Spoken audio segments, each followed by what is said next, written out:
آیا پوهیږئ چې د مستو خوړل څه ګټه درته کوي؟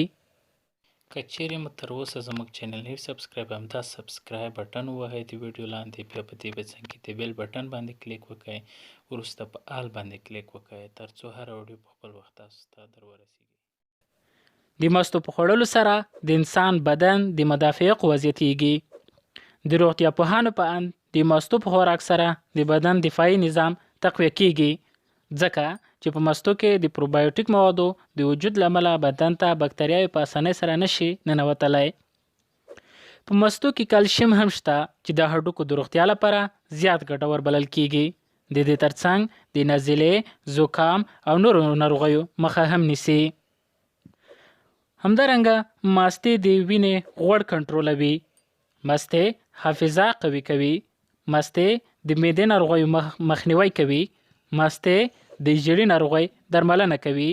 مستی د هډوکو او دفاعي سیستم قوي کوي. مستی پوستکی او ویښتان تازه او قوي ساتي. دا مو د مستو روغتیایي ګټې تاسو ته بیان کړې. په دې هیله چې ویډیو مو خوښه شوې وي. که چیرې مو خوښه شوې وي ضرور لایک کړئ. که کومه پوښتنه لرئ کومنټ کړئ. د نورو پښتنو ملګرو سره هم زموږ ویډیو شریکه کړئ ترڅو د مستو روغتیایي ګټو څخه خبر شي. د ویډیو کتلو څخه مننه.